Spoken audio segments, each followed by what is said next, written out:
Hello everyone, আসসালামু আলাইকুম। আশা করি সবাই অনেক বেশি ভালো আছেন। আলহামদুলিল্লাহ আমিও ভালো আছি। আজকে আপনাদের সাথে শেয়ার করতে যাচ্ছি খুবই টেস্টি একটি পাকোড়া।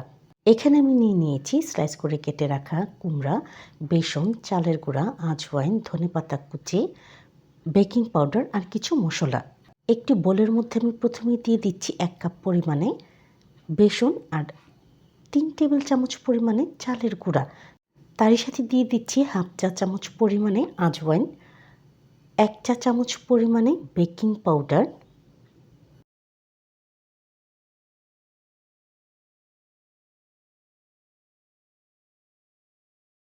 দিয়ে দিচ্ছি পরিমাণ মতো লবণ আর হাফ চা চামচ পরিমাণে শুকনো মরিচের গুঁড়ো। এই ড্রাই ইনগ্রিডিয়েন্টসগুলো আমি খুব ভালো করে মিশিয়ে নিচ্ছি একটি হুইস্কের সাহায্যে। এখানে এর মধ্যে আমি দিয়ে দিয়েছি কুচি করে রাখা ধনেপাতা। ধনেপাতাগুলো খুব ভালো করে মিশিয়ে নিয়েছি। এবার এখানে আমি দিয়ে দিচ্ছি পরিমাণ মতো পানি। পানি দিয়ে আমি এই ব্যাটারটাকে একটি থিক ব্যাটার তৈরি করে নিচ্ছি প্রথমে। Please subscribe to my channel and press the bell icon, তাহলে নোটিফিকেশনটি সবার আগে আপনার কাছেই যাবে আর ভিডিওটি সবার আগে আপনিই দেখতে পাবেন। এই ব্যাটারটি তৈরি করার সময় পানি অল্প অল্প পরিমাণে দিয়ে তৈরি করতে হয়, তা না হলে অনেক সময় লাম্পস তৈরি হয়ে যায় বা দানা দানা পাকিয়ে যেতে পারে।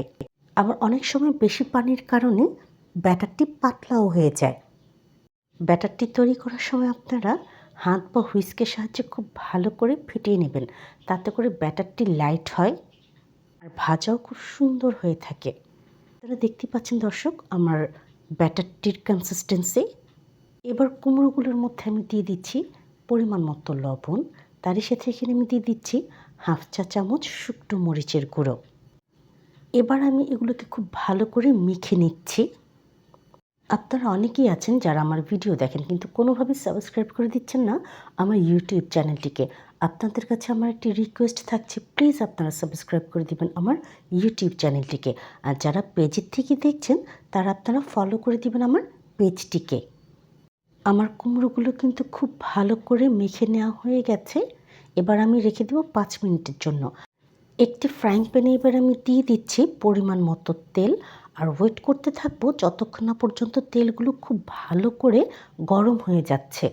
তেলগুলো যখন খুব ভালো করে গরম হয়ে গেছে এর মধ্যে আমি দিয়ে দিচ্ছি একটি একটি করে কেটে রাখা কুমড়োর পাকোড়া।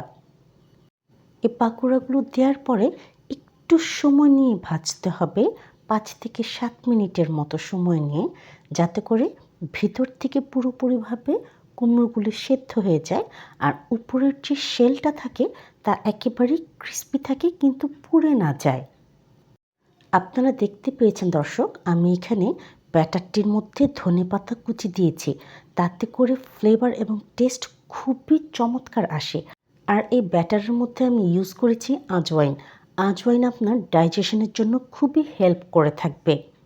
আমরা রোজা রাখার পরে যখন এই ধরনের ভাজা পোড়াগুলো খাই আমাদের অ্যাসিডিটি হয়ে যাওয়ার সম্ভাবনা 100% থাকে, কিন্তু আজওয়াইন দেওয়ার ফলে আপনার অ্যাসিডিটি কোনোভাবেই হবে না, আপনার ডাইজেশনে হেল্প করবে। আর আজওয়াইনের থেকে সুন্দর একটি ফ্লেভার আর টেস্টও আসতে থাকে। আমার এই ব্যাচের কুমড়োর পাকোড়াগুলো কিন্তু খুব ভালো করে ভাজা হয়ে গেছে।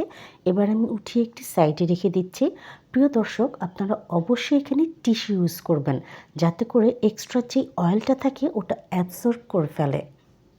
সেম একই প্রসেস অ্যাপ্লাই করে আমি সেকেন্ড ব্যাচের পাকোড়াগুলোকেও ভেজে নিচ্ছি। Please do like, comment, share more and more. তাতে করে আমি অনেক বেশি মোটিভেট হয়ে যাই, আমার ভিডিও বানানোর আগ্রহ অনেক বেশি বেড়ে যায় আর সেই ভিডিওগুলো আমি আপনাদের সাথে শেয়ারও করতে পারি। আমি বারবার বলে থাকি এই প্রত্যেকটি ভিডিও আমি আপনাদের জন্যই মূলত তৈরি করে থাকি। এই মুখরোচকর পাকোড়াগুলো আমাদের রমজানে ইফতারিতে খুবই ভালো লাগে খেতে। এছাড়া আপনারা সারা বছরই টি টাইম স্ন্যাক্স হিসাবেও খেতে পারেন। গরম গরম পাকোড়া, মুড়ি, ছোলা অসম্ভব টেস্টি একটি খাবার, বা বিকেলে চায়ের সাথে খেতে এত মজা লাগে। আপনারা একবারের জন্য হলেও আমার এই রেসিপিটিকে ট্রাই করে দেখবেন।